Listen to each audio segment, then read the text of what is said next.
മണ്ഡലം സെക്രട്ടറി നബീൽ അവരുകളെ ഈ വേദിയിലേക്ക് കൃത്യമായി സ്വാഗതം ചെയ്യുന്നു. ഇവിടെ കൂടിയിരിക്കുന്ന എല്ലാ പ്രവർത്തകരെയും ഒറ്റ വാക്കിൽ സ്വാഗതം ചെയ്യുന്നു. നമ്മുടെ ബഹുമാനിയായിട്ടുള്ള വാർഡ് മെമ്പറെയും അതുപോലെ നമ്മുടെ panchayat treasurer M T Rasheed അവരുടെയൊക്കെ ഈ വേദിയിലേക്ക് കൃത്യമായി സ്വാഗതം ചെയ്തുകൊണ്ട് നമ്മുടെ പരിപാടിയുടെ ഔപചാരികമായ ഉദ്ഘാടനം നിർവഹിക്കുന്നതിന് വേണ്ടി നാസർ മാഷിയെ സ്നേഹപൂർവ്വം ക്ഷണിക്കുന്നു. നമുക്ക് വളരെ പ്രഗത്ഭയായിട്ടുള്ള ഒരു വാർഡ് മെമ്പറും ഇവിടെയുണ്ട്.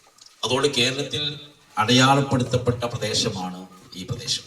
ഒന്ന് രണ്ട് കാര്യങ്ങൾ നിങ്ങളുടെ ശ്രദ്ധയിൽപ്പെടുത്തി ഞാൻ എൻ്റെ ഈ ആമുഖ പ്രസംഗം അവസാനിപ്പിക്കുകയാണ്. അതായത് പാർട്ടി 2012 രൂപീകരിക്കുമ്പോൾ പാർട്ടിയുടെ ദേശീയ വൈസ് പ്രസിഡന്റായിരുന്ന ഫാദർ അബ്രഹാം ജോസഫ് അദ്ദേഹം മരണപ്പെട്ടു. അദ്ദേഹത്തിന്റെ ദോഹയിൽ നിന്ന് ഈ പാർട്ടി നീതിക്ക് വേണ്ടി നിലകൊള്ളുന്ന പാർട്ടിയാണ്. എന്റെ ബൈബിളിൽ പറയുന്നത് നീതിയെ കുറിച്ചാണ്. അതുകൊണ്ട് ആ നീതിക്ക് വേണ്ടി പോരാടുന്ന പാർട്ടിയിൽ ഞാൻ അണിനിരന്നിരിക്കുന്നു എന്ന് അദ്ദേഹം പറയുകയുണ്ടായി. നിങ്ങൾക്കറിയാം, നമ്മുടെ പാർട്ടി എന്ന് പറയുന്നത് സാമൂഹ്യ നീതിക്ക് വേണ്ടി രൂപം കൊണ്ട പാർട്ടിയാണ്. സാമൂഹ്യ നീതി പുലരാത്ത ഒരു കാലഘട്ടത്തിൽ എല്ലാ മനുഷ്യർക്കും നീതി ലഭിക്കണമെന്ന് പറയുന്ന നീതിയെ കുറിച്ച് നമ്മൾ പറയാറുണ്ട്. സാമൂഹ്യ നീതിയെ കുറിച്ച് പറയുമ്പോൾ കേവലമായിട്ട് ഏതോ ഒരു അർത്ഥത്തിലല്ല നമ്മൾ പറയുന്നത്, മറിച്ച് നമ്മുടെ രാജ്യത്തിലെ വിഭവങ്ങൾ, എല്ലാ തരത്തിലുള്ള വിഭവങ്ങളും തുല്യമായി രാജ്യത്ത് എല്ലാ ജനവിഭാഗങ്ങൾക്കും ലഭ്യമാവണമെന്നതാണ് വെൽഫെയർ പാർട്ടി മുന്നോട്ട് വെക്കുന്ന നീതിയുടെ രാഷ്ട്രീയം. അതിൽ മാത്രമല്ല, അധികാരത്തിലും എല്ലാവർക്കും പങ്കാളിത്തം വേണം. നിങ്ങൾ എടുത്തു പരിശോധിച്ചാൽ അധികാര ശ്രേണിയിൽ ആളുകളില്ല. സുപ്രീം കോടതി ചീഫ് ജസ്റ്റിസുമാരുടെ കണക്കെടുത്ത് പരിശോധിച്ച് നോക്കി, അതിൽ പിന്നോക്ക വിഭാഗത്തിൽപ്പെട്ട ആളുകളുടെ എണ്ണം 0%, അല്ലെങ്കിൽ 1%, 2%. എന്ന് പറഞ്ഞാൽ ഉന്നത ചീഫ് സെക്രട്ടറിമാരുടെ പോസ്റ്റുകൾ എടുത്തു നോക്കി, ഈ രാജ്യത്തിന്റെ പിന്നോക്ക വിഭാഗങ്ങൾക്ക്, മുസ്ലിം ജനവിഭാഗങ്ങൾക്ക് അധികാര പങ്കാളിത്തം ഉണ്ടോ എന്ന് ചോദിച്ചാൽ, ഈ രാജ്യത്തിലെ പ്രബല ന്യൂനപക്ഷമായ വിഭാഗത്തിനടക്കം കേന്ദ്ര മന്ത്രിസഭയിൽ മന്ത്രിമാരുണ്ടോ എന്ന് ചോദിച്ചാൽ പ്രാതിനിധ്യമില്ല എന്ന് നമുക്ക് പറയാൻ സാധിക്കും. അപ്പൊ ഇവിടെ എന്താ? സാമൂഹ്യ നീതിയില്ല, സാമൂഹ്യ നീതിയില്ല. അതുകൊണ്ട് ഈ നീതിക്ക് വേണ്ടി പോരാടുന്നവരാണ് നമ്മൾ. സാമൂഹ്യ നീതിക്ക് വേണ്ടി നടത്തിയ സമരം തൊട്ടടുത്ത ചേരിയൻമല എന്ന പ്രദേശത്തേക്ക് അന്യാധീനപ്പെട്ട സർക്കാരിന്റെ കയ്യിലുള്ള ഭൂമി പിടിച്ചെടുത്ത് ഭൂമിയില്ലാത്ത ആളുകൾക്ക് കൊടുക്കണമെന്ന് ആവശ്യപ്പെട്ടുകൊണ്ട് നമ്മൾ സമരം നടത്തി. എന്ന് പറഞ്ഞാൽ കേരളത്തിൽ 4 ലക്ഷത്തോളം വരുന്ന ആളുകൾക്ക് സ്വന്തമായി ഒരു തുണ്ട് ഭൂമി പോലുമില്ല. ശവമടക്കാൻ പോലും ഭൂമിയില്ല.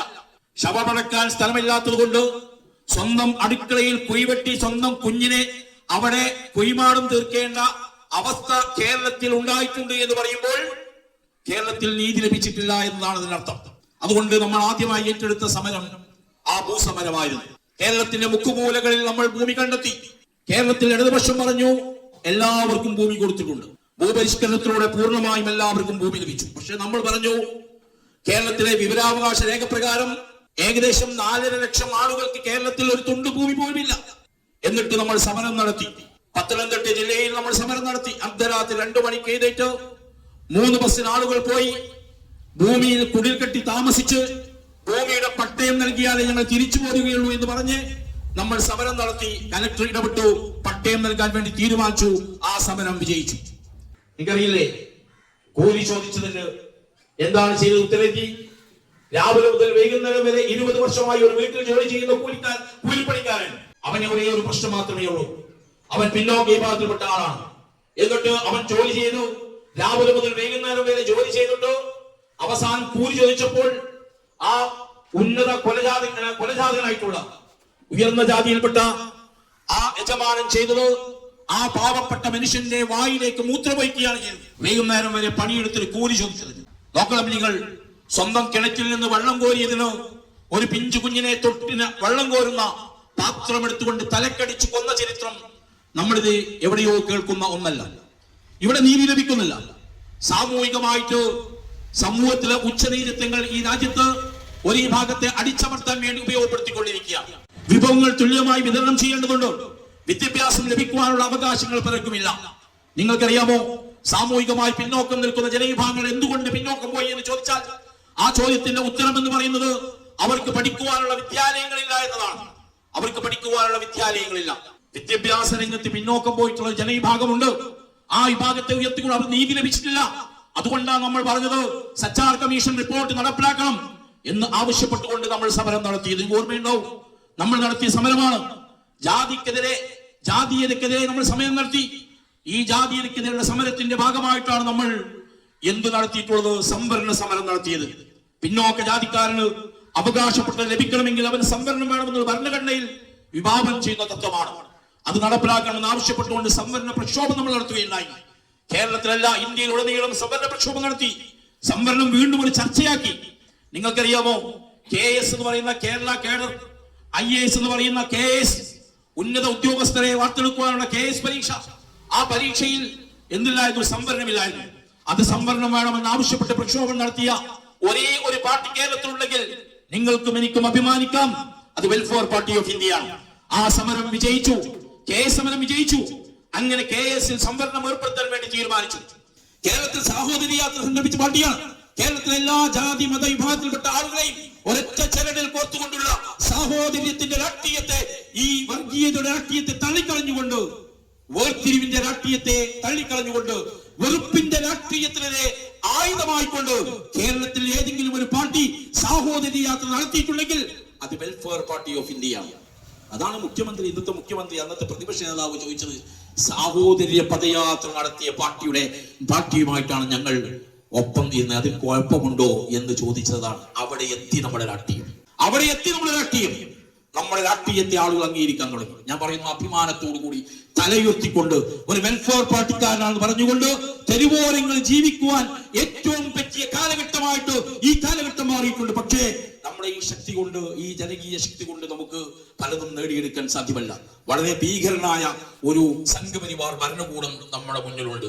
ഈ സംഘപരിവാർ ഭരണകൂടത്തെ താഴെ ഇറക്കണമെങ്കിൽ കൂടുതൽ ശക്തിയുള്ള, കൂടുതൽ മെമ്പർമാരുള്ള, കൂടുതൽ അണികളുള്ള, കൂടുതൽ സ്വാധീനമുള്ള ഒരു വലിയ രാഷ്ട്രീയ പ്രസ്ഥാനമായി വെൽഫെയർ പാർട്ടിക്ക് മാറുവാൻ സാധിക്കേണ്ടതുണ്ട്. ഈ പ്രദേശത്ത് കരുത്തുറ്റ നേതാക്കൾ ഉണ്ടാവണം. കരുത്തുറ്റ നേതാക്കൾ. ഒരു പാർട്ടിയുടെ ശക്തി എന്ന് പറയുന്നത് അതിന്റെ സംസ്ഥാന കമ്മിറ്റിയല്ല, ജില്ലാ കമ്മിറ്റിയല്ല, മണ്ഡലം കമ്മിറ്റിയല്ല, മറിച്ച് അതിന്റെ വാർഡ് കമ്മിറ്റികളാണ് ഒരു പാർട്ടിയുടെ ശക്തി എന്ന് പറയുന്നത്. മുല്ലാക്കുറിശി നോർത്ത് വാർഡിലെ പ്രവർത്തകരാണ് പാർട്ടിയുടെ ശക്തി എന്ന് പറയുന്നത്. അതുകൊണ്ട് ഇവിടെ പാർട്ടി ശക്തിപ്പെടണം.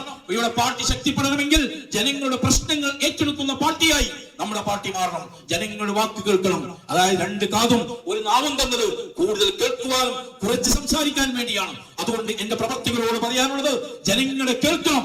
കേട്ടുകൊണ്ട് അവിടെ പ്രശ്നങ്ങൾക്ക് പരിഹാരം കാണുന്ന ജനകീയ നായകനായി ഓരോ പാർട്ടി പ്രവർത്തകരും മാറുമ്പോഴാണ് ഈ പാർട്ടി ജനങ്ങളുടെ പാർട്ടിയായി മാറുക. അതിനുവേണ്ടി നിങ്ങൾ ശ്രമിക്കണം. അതിന് ഏറ്റവും നല്ല നേതാക്കളെ നിങ്ങൾ തെരഞ്ഞെടുക്കണം എന്ന് മാത്രം നിങ്ങളോട് അഭ്യർത്ഥിച്ചുകൊണ്ട് ഞാൻ എന്റെ വാക്കുകൾ ഉപസംഹരിക്കുന്നു. ഈ പ്രോഗ്രാം ഔപചാരികമായി ഉദ്ഘാടനം ചെയ്ത് പ്രഖ്യാപിച്ചുകൊണ്ട് നിർത്തുന്നു. എല്ലാവർക്കും നന്ദി, നമസ്കാരം. വെൽഫെയർ പാർട്ടി മുള്ളിയാവശ്ശി നോർത്ത് യൂണിറ്റ് ഭാരവാഹിയായി തിരഞ്ഞെടുക്കപ്പെട്ട ഞാൻ ഇൻക്ലാബ് സിന്ദാബാദ്, വെൽഫെയർ പാർട്ടി സിന്ദാബാദ്, വെൽഫെയർ പാർട്ടി സിന്ദാബാദ്. അഭിവാദ്യങ്ങൾ, അഭിവാദ്യങ്ങൾ. വെൽഫെയർ പാർട്ടി ഇന്നിവിടെ നടന്ന തെരഞ്ഞെടുപ്പിൽ പ്രസിഡന്റ്, സെക്രട്ടറി, വൈസ് പ്രസിഡന്റ് അങ്ങനെ 7 അംഗങ്ങളെ നമ്മൾ തെരഞ്ഞെടുക്കുകയും അത് അള്ളാഹുവിന്റെ നാമത്തിൽ തന്നെ നമ്മൾ സത്യപ്രതിജ്ഞ ചെയ്യുകയും അത് നമ്മൾ പ്രവർത്തിക്കണമെന്ന് ഇത്രയും ആളുകൾ അടിയിൽ വെച്ച് നമ്മൾ പ്രതിജ്ഞ എടുത്തത് കൊണ്ട് അത് നമ്മുടെ ജീവിതത്തിൽ പ്രാബല്യത്തിൽ നമ്മൾ പ്രവർത്തനം നടത്തണമെന്നും മോശമാകരുത് എന്ന് ഒരിക്കൽ കൂടി പറയാണ്. എനിക്ക് ഇതിനു മുമ്പും ഞാൻ പ്രസിഡന്റായി നിന്നപ്പോൾ എല്ലാവരും അതിനുള്ള പ്രോത്സാഹനങ്ങളും സഹകരണങ്ങളും എനിക്ക് കിട്ടിയിട്ടുണ്ട്. അതുപോലെ ഇനിയും നിങ്ങളുടെ എല്ലാവരുടെയും സഹകരണങ്ങൾ ഉണ്ടാകുമെന്ന് ഒരിക്കൽ കൂടി പ്രതീക്ഷിച്ചുകൊണ്ട് ഞാൻ നിർത്തുന്നു. ജയ് വെൽഫെയർ.